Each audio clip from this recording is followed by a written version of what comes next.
Bueno, bienvenidos nuevamente a mi podcast o este canal de YouTube que se llama Quirofaneando. Recuerden que estamos en todas las plataformas, pueden ir directamente a Anchor o pueden buscarnos en Spotify o aquí en YouTube. El canal se llama Quirofaneando. Recuerda suscribirte al canal. Si te gusta, dar un like. Si no te gusta, dar un dislike. Pero lo importante es que te suscribas. Hoy en este podcast tengo una invitada de honor que es la doctora Rina Escalona. No es nada más cualquier médico, es mi amiga desde hace mucho tiempo. Estudiamos juntos y bueno, hoy me acompaña en este podcast y vamos a estar hablando sobre algo que se relaciona mucho con la parte de cirugía plástica. En esos pacientes que se quieren hacer una rinoplastia, pero tienen un problema obstructivo. Y esto se lleva, es importante que todo paciente antes de una rinoplastia se estudie la parte funcional, porque no es nada más verte bien nada más con la nariz, sino que respires bien. Cuando tengo una cirugía estética de rinoplastia, Rina siempre me acompaña en lo que es la parte funcional. Por eso lo de este podcast, o la importancia de este podcast, porque siempre cuando yo voy a hacer una rinoplastia, tengo que ver primero la parte funcional. Tanto es así que la técnica actualmente de rinoplastia ha evolucionado con el tiempo. Antes se usaba una rinoplastia que era la técnica cerrada, ahorita actualmente se usa una técnica abierta porque se ha visto que eventualmente cuando tú haces la técnica abierta refuerzas unas válvulas que están dentro de la nariz y como Rina va a explicar ahorita, hay que tomar en cuenta que la nariz es un todo, no es nada más estético sino la parte funcional. Entonces, bueno, Rina, lo que quería preguntarte era, bueno, primero darte las gracias por venir aquí al podcast. Gracias a ti por la invitación, Fer. ¿Y por qué se puede obstruir una nariz? Mira, básicamente la nariz puede estar obstruida por dos razones grandes, ¿ok? La patología obstructiva puede ser inflamatoria, bien sea alérgica, bien sea infecciosa, etcétera. Puede haber un problema inflamatorio o puede ser obstructivo. O sea, puede haber algo que en el momento inflame la nariz, produzca mayor cantidad de moco, etcétera, y eso impida que el aire pase adecuadamente, o puede haber algo atravesado en un lugar donde no va. Esa parte obstructiva, esa obstrucción puede ser estructural, es decir, que el tabique esté desviado, puede ser por unos cornetes grandes, puede ser por pólipos, puede ser por tumores, etcétera. Pero en términos generales son las dos cosas grandes que pueden obstruir la nariz. Normalmente se mezclan, es decir, cuando hay un problema obstructivo, la nariz funcionando mal termina inflamándose, entonces es difícil tener uno de los dos completamente aislado, pero entonces termina una nariz obstruida, normalmente también se agrega la inflamación, pero en términos generales son las dos cosas grandes que pueden ocurrir. Ok. ¿Tú crees que es parte fundamental del cirujano plástico antes de hacer una rinoplastia o plantear hacer una rinoplastia en una paciente desde el punto de vista estético, ver la parte funcional? Creo que la clave del éxito en medicina es el trabajo en equipo. Es decir, la nariz, como tú lo acabas de decir, tiene estructuralmente muchas cosas. Primero, siempre yo le digo a mis pacientes, tenemos nariz porque se necesita. Si nosotros no necesitáramos la nariz, fuéramos como el personaje este animado que no, Voldemort, que no tiene nariz, o sea, fuera simplemente boca y ojos, ya respiraríamos por la boca y fuera más fácil, ¿no? La nariz existe por una razón, porque tiene un trabajo que hacer. Entonces, el trabajo que hace la nariz es calentar el aire, prepararlo, humedecerlo, filtrarlo, etcétera. Y eso ocurre desde la punta de la nariz. Entonces, cuando tú hablas de que debemos trabajar en equipo, es cierto, tú nombrabas ahorita una válvula. La nariz tiene una puerta de entrada y esa puerta es el exterior, ¿ok? Y luego cuando el aire pasa esa puerta tenemos, como decir, la cavidad nasal propiamente dicha. La cavidad nasal puede estar perfectamente bien y si la puerta de entrada no funciona, simplemente la respiración no va a ser adecuada. Yo siempre pongo el ejemplo, si tú vas a hacer un evento y lo vas a hacer en un lugar muy amplio y tratas de meter 1000 personas por una puertita pequeña, van a tardar muchísimo más tiempo o la entrada va a ser mucho más difícil al evento a que tú pongas una puerta adecuada para el volumen de gente que vas a meter. Entonces, eso tiene que tener una correlación. La parte estética, la parte externa, sobre todo a nivel de punta nasal, repercute en la parte ventilatoria. Pero viceversa, si tú tienes la puerta muy bien, pero el espacio adentro o las condiciones adentro de la nariz no funcionan, la respiración no es adecuada. Que tú dijiste que puede ser inflamatorio o obstructivo, ¿no? Obstructivo, exactamente. Okay. Ahora, Rina, entonces tú siempre recomiendas que antes de hacer una cirugía estética en la nariz hay que hacer un estudio funcional. Sí, creo que debemos chequear que la parte ventilatoria esté bien, sobre todo porque puedes observar cómo nos acostumbramos a respirar mal por la nariz y vivimos con eso. La respiración es la función vital más importante que hay en el ser humano. Podemos durar mucho rato con el corazón detenido, pero no podemos durar mucho más rato sin respirar. Y es la única función, de hecho, en el cuerpo que tiene un plan B. Si nosotros no respiramos bien por la nariz, abrimos la boca y vamos a respirar. O sea, el cuerpo humano puso un plan B para ello porque es una función de verdad muy importante. Entonces, hay muchos mecanismos de compensación que tiene el organismo cuando tenemos un problema obstructivo en la nariz, para el cual nosotros podemos irlo sobrellevando y nos acostumbramos, bien sea sin hacer nada o bien sea automedicando ciertas cosas que nos mejoran transitoriamente. Ahora, Rina, una pregunta que siempre lo he visto en la parte fisiológica. Las obstrucciones pueden estar en la parte pediátrica, ¿no? Sí.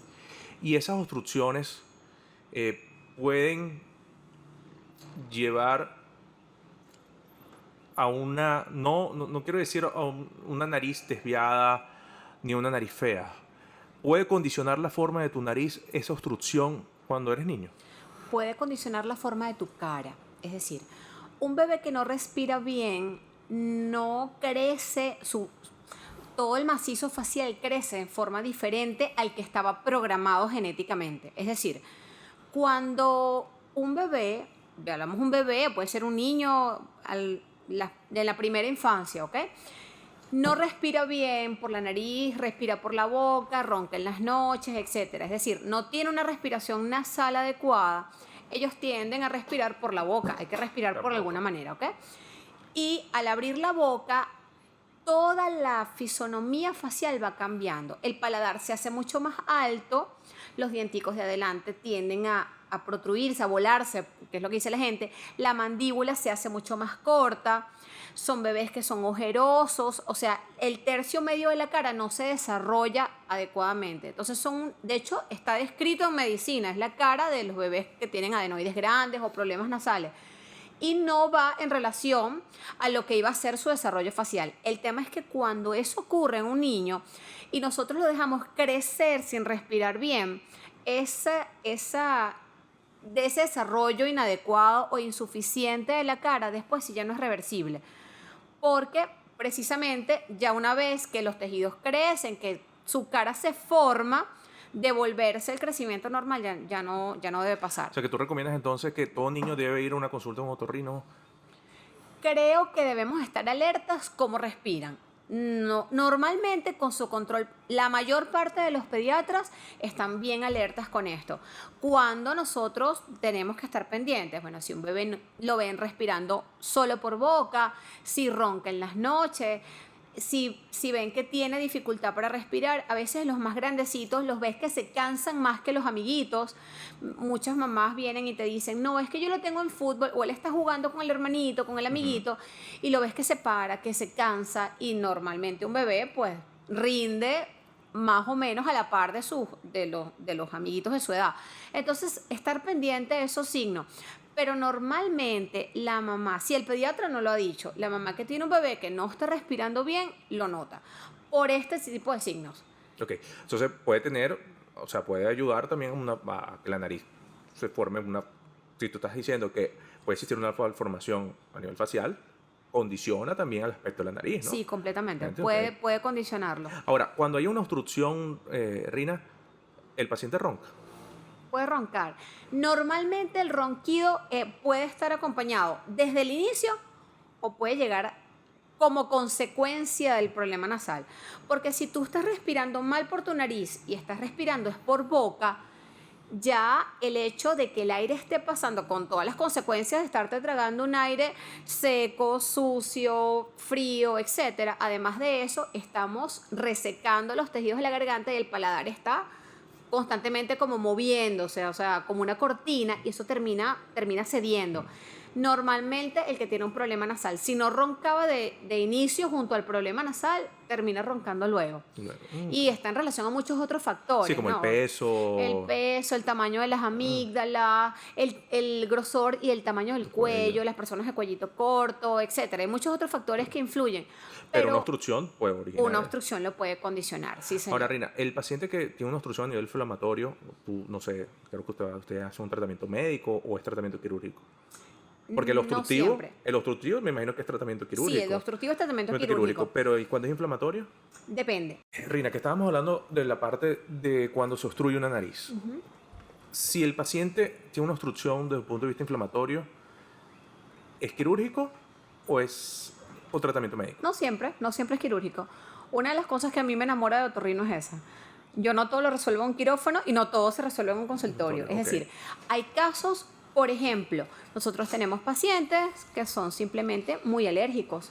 Tienen una rinitis alérgica severa, tienen un cuadro inflamatorio hiperreactivo y tú con tratamiento médico, con apoyo, porque es lo que te decía, el trabajo en equipo siempre es la clave, con apoyo del alergólogo, el inmunólogo, etcétera, el paciente mejora. Si el problema es mixto, es decir, tiene un problema inflamatorio y eso derivó en una hipertrofia de cornetes, por ejemplo, un crecimiento exagerado de los cornetes. Algunas veces necesitas hacer algo en cornetes, pero nos apoyamos más en la parte inflamatoria, por ejemplo. Pero no siempre es quirúrgico. El tema está en que yo siento, o eso he percibido a través del tiempo, que la cirugía nasal es el coco. O sea, todas las personas dicen, ¿qué? Operarme la nariz, no, eso es horrible. En Google yo vi una foto y eso es que te abren aquí para arriba y te voltean y te hacen. Y realmente yo siento que hay mucho temor, mucho desconocimiento, mucha ciencia ficción en torno a lo que realmente representa mejorar una nariz. Entonces, creo que partimos desde ese punto. Primero, no siempre es quirúrgico. En segundo lugar, de ser quirúrgico, realmente son procedimientos muy sencillos. Nosotros hemos estado juntos en quirófano y te das cuenta de eso. O sea, son cirugías que más hoy en día incluso las hacemos mínimamente invasivo, bajo visión endoscópica. No son procedimientos dolorosos y en los casos, por ejemplo, en el cual tenemos que trabajar en conjunto, menos todavía, porque el abordaje que hace el cirujano plástico realmente nos abre las puertas de la nariz, que hace que el trabajo sea mucho menos cruento, mucho más sencillo, mucho menos, o sea, hay que manipular incluso menos tejidos de lo que lo haríamos si fuéramos nosotros. Ahora, porque eso que dicen, que siempre la gente dice, yo me operé la nariz porque no respiraba, porque tenía un proceso obstructivo inflamatorio, quedé bien un año y después del año volví otra vez a presentar la misma sintomatología. ¿Por qué ocurre eso? Creo que una cirugía bien indicada y bien realizada es curativa de por vida. ¿Qué puede pasar? Que una persona tenía una rinitis alérgica severa, lo metieron en un quirófano para hacer una cirugía, por ejemplo, de cornetes, y se olvidaron del problema inflamatorio. A la larga, probablemente la alergia era quien pesaba más y el cornete volvió a crecer y se tapó de nuevo. Entonces, tú tienes que manejar, y me vas a entender en esta parte, porque debe pasar también en la parte estética, cuáles son las expectativas y qué es lo que puede dar cada paciente. Si yo de repente no manejo la parte estética, pero si yo voy a tu consulta y te digo, mira, no, yo quiero ser, qué sé yo, una catira, ojos azules, yo no puedo lograr eso. O sea, yo te puedo decir, hazme algo que mejore esto que no me gusta, pero yo voy a seguir siendo yo siempre. Claro. Entonces, en nariz pasa igual. O sea, yo siempre le digo a mis pacientes, lo que yo debo hacerte es esto, lo que no debo hacerte es esto, o con la cirugía tú vas a mejorar esto, pero necesitamos retomar el tratamiento alérgico, ir al alergólogo, o necesitamos, en los pacientes, por ejemplo, con enfermedad polipoidea, es afortunadamente muy poco frecuente la rinosinusitis con pólipos. Son pacientes que pueden generar pólipos otra vez así se han operado. Una tumoración. Estamos hablando... Sí, no, es decir, los pólipos son crecimientos inflamatorios, pero hace como una tumoración, sí, realmente es una, ahora, como una gelatina. ¿Y existen tumores? Los hay, ¿no? tumores a nivel de la cavidad nasal. Sí. Sí. Sí, son poco frecuentes, pero hay. puede ser algo obstructivo. Es una de las razones por las que se obstruye la nariz, por supuesto que sí. Y desde el punto de vista traumático, cuando existe fractura de los huesos propios de la nariz, ¿te puede condicionar una obstrucción? No siempre. No siempre. No siempre. O sea, que tú puedes tener un accidente de tránsito y tener una fractura de nariz y no va a indicarte una obstrucción. Como puedes haberte tropezado de forma muy tonta y haberte desviado el tabique. Okay. O sea, realmente no. Los huesos propios están pero el tabique, en el... disculpa que te interrumpa, pero el tabique sí condiciona una obstrucción, la desviación del tabique. Claro, pero a eso iba. Los traumatismos que alteran el tabique son obstructivos. Okay. Cuando hay un problema en los huesos. No, en huesos propios, los huesos propios son los que están en el techo de la cavidad nasal. A veces las fracturas allí no repercuten en la parte baja de la nariz, entonces en la cavidad como tal nasal. Entonces no necesariamente puede estar acompañados de una lesión del tabique, como puede no estarlo. Porque puedes tener una desviación del tabique, pero tú tratas de corregirlo y el cartílago trata de volver y es muy difícil lograrlo. Sí. Se puede mejorar, pero que sea recta, porque después que tú operas al paciente se pone frente al espejo y se pone a medir con una regla que quede directamente, prácticamente proporcional a sus dientes. Entonces, es muy difícil lograrlo. ¿Tú crees que una nariz recta se puede lograr? Sí se puede. Porque la desviación es de ustedes, no mía. sí se puede. El tema está en... Es lo que hablábamos. Si tú tienes una desviación del cartílago, por ejemplo, que es el que condiciona la columela, o sea, la punta del tabique llega aquí a la parte externa de la columela de la nariz, ¿ok?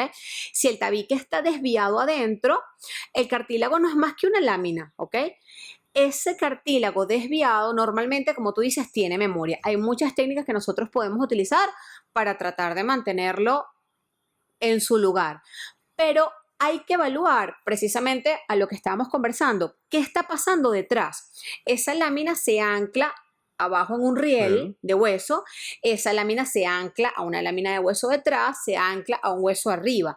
Si ese resto de estructuras no están del todo bien, por más que trabajes la punta de la nariz, por más que trabajes la parte del cartílago, él tiende a volver a torcerse porque su anclaje no está del todo bien. Entonces creo que sí se logra cuando hay un problema estético, por supuesto, siempre en manos de un experto. Pues yo... Porque hay que hablar que la desviación del tabique es de parte del otorrino, no del cirujano plástico. Es así. Y la parte de afuera tampoco es mi culpa. No, pero condiciona. Pero condiciona. Yo tengo muchos pacientes que van... Es muy frecuente con las narices congivas, las que son levantaditas aquí adelante. De árabe.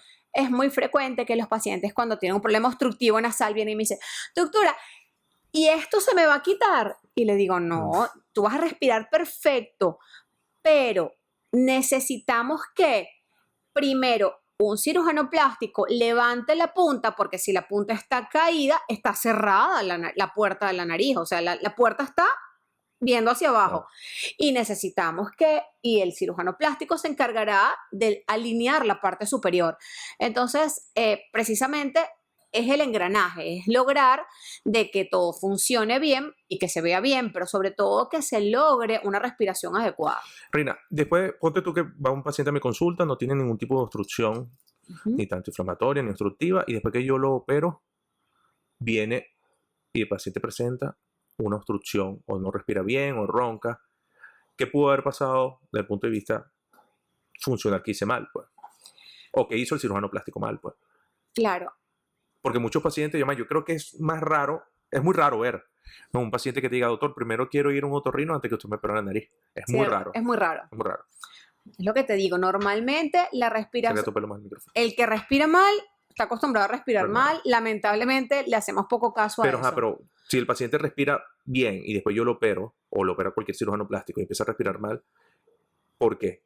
¿Por la fractura nasal? No, normalmente la razón más frecuente por la que las personas después de una cirugía estética no respiran bien después es cuando trabajan alas nasales, que se cierre demasiado el ala nasal. Eso es una de las causas.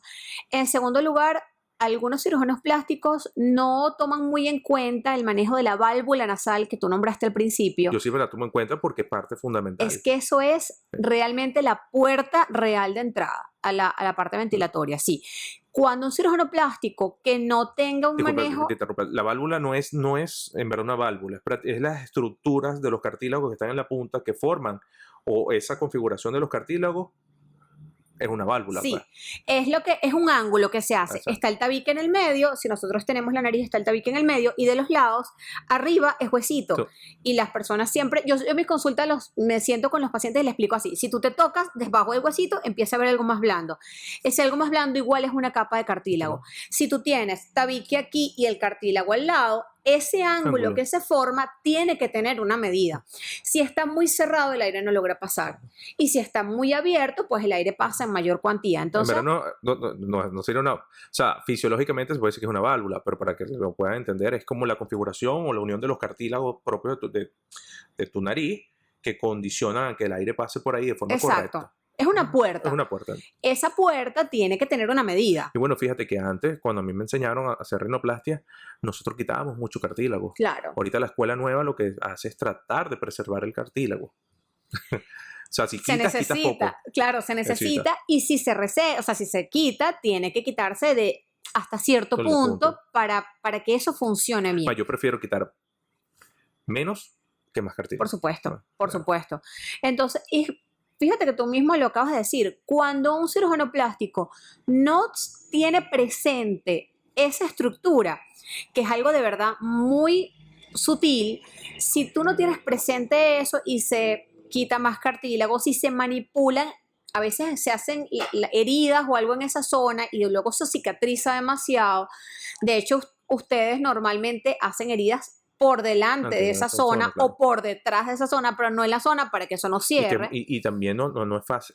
Tratar de lesionarla no es fácil. O sea, evitar que se lesione no es fácil. Pues muchas veces tú la puedes lesionar, pero también la puedes corregir después. Claro, se necesita tener pericia en el tema y se necesita conocerlo. Hay muchas veces eso pasa inadvertido, algunas veces no se tiene el debido cuidado de esa zona y entonces la persona que respiraba bien termina respirando mal y tú ves la nariz dentro, el tabique bien, los cornetes bien, el resto de las estructuras dentro de la cavidad bien, pero la entrada está comprometida. Entonces, ahora, es una de las causas. Entonces, para hablar, si el paciente va a hacer una tomografía, ve que hay una obstrucción, si es inflamatorio o tratamiento médico. Normalmente sí. Esteroides, me imagino que usan. Depende de lo que sea por inflamatorio. Normalmente son tratamientos locales. Okay. Se pueden utilizar esteroides locales, algunas veces se necesitan antialérgicos, algunas veces se necesitan otro tipo de antialérgicos especiales que son de tipo más prolongado, depende más o menos de cada... ¿Y si es obstructivo? De cada caso. Y si es obstructivo, es quirúrgico. Ahora, otra pregunta para finalizar esto. Te voy a interrumpir aquí un segundo. Aun cuando sea quirúrgico, nosotros hay ciertos procedimientos, cuando es un problema obstructivo y no es demasiado severo, hay procedimientos que nosotros podemos hacer incluso en consulta, sin ir a un quirófano, que mejoran la parte obstructiva, sobre todo cuando es solo cornetes. Hay muchas alternativas para mejorar si la obstrucción es solo cornetes y no tabique. Pero esos sí son casos seleccionados, o sea, en consulta decidimos, mira, necesariamente va a ser quirúrgico, pero algunas veces no lo es. O sea, algunas veces, aunque esté obstructivo, podemos hacer ciertas cosas que por lo menos mejoren durante un tiempo, porque hay que ponerse en los zapatos de las personas y a veces por razones de tiempo, personales, económicas. O que tiene miedo de ir a quirófano. O que tienes miedo, o que tienes alguna enfermedad. Hay personas que tienen problemas médicos importantes que impiden que pueda ir a un quirófano. Entonces, hay opciones para esos pacientes que logran mejorarlos. Pues. Okay. Sí. Para finalizar, y que es muy común, el sangramiento nasal. Yo creo que muchas personas sufren de sangramiento nasal, que puede ser, creo yo, por punto de vista inflamatorio, por pacientes con tensión alta también, o otro tipo.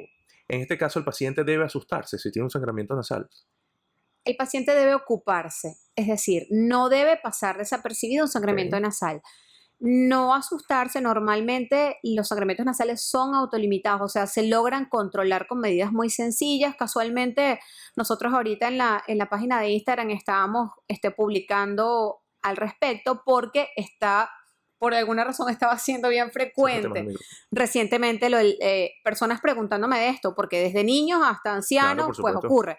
Una de las cosas importantes cuando hay un sangramiento nasal es entender de que a pesar de que la punta de la nariz tienes arterias que llegan, venitas que llegan de muchos sitios. Entonces es un área como encrucijada normalmente, y es la zona que más frecuentemente sangra. Entonces, cuando hay un sangramiento nasal, generalmente es muy aparatoso. Y eso no se corresponde con que sea realmente muy grave necesariamente. O sea, que si un paciente tiene un sangramiento nasal, tampoco te debiera alarmarse, ¿Qué ¿no? debe hacer una persona que sangre, bien sea un niño, bien sea un adulto, bien sea un anciano? Si sangra por la nariz, primero, no, la tendencia de todo el mundo es o echarse hacia atrás o bajar la cabeza, y realmente ninguna de las dos cosas, ninguno de los dos extremos es el indicado. Mantener la calma, hacerse presión en la parte de adelante, si es una persona hipertensa o con una edad que puedas, o con factores de riesgo que puedas sospechar, pues verificar si tensión está bien.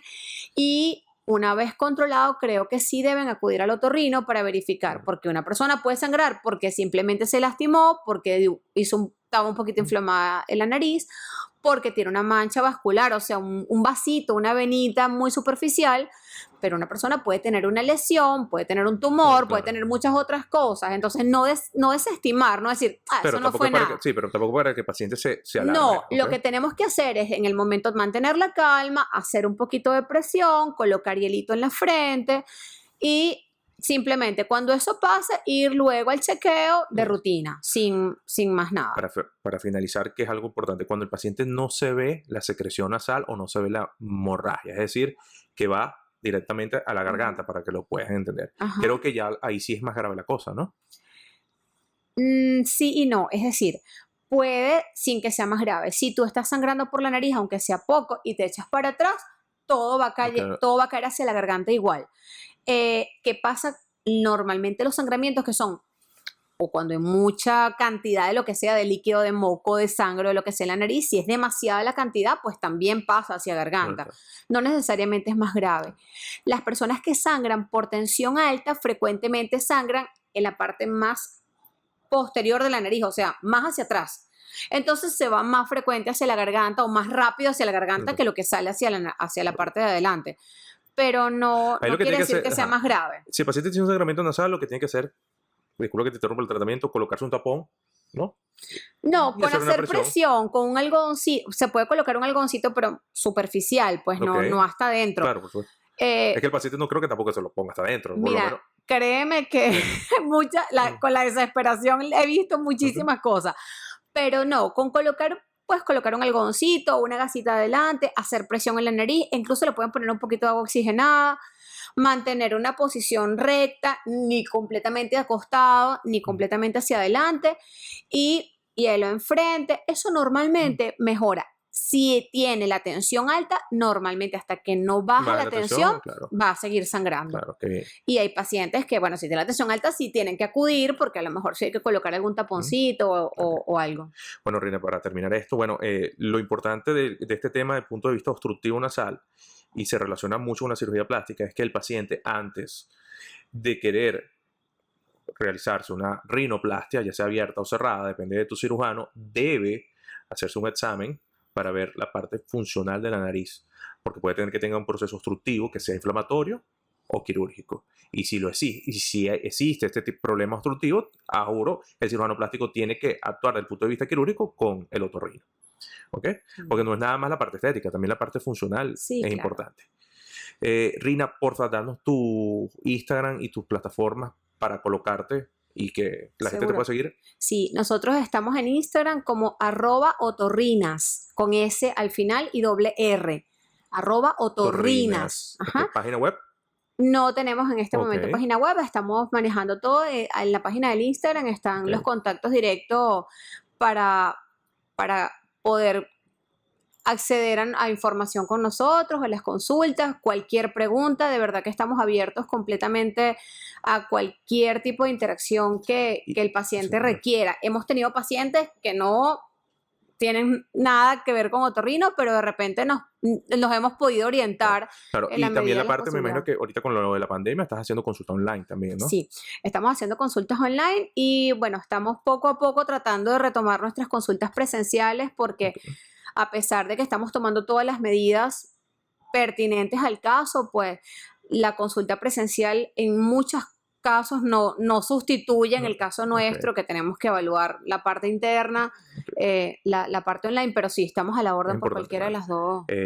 Bueno, Rina, gracias por venir. La Gracias doctora por la invitación. Rina, especialista, es otorrino. La doctora Rina Escalona, ya sabes, síganla en sus redes sociales, ¿qué es?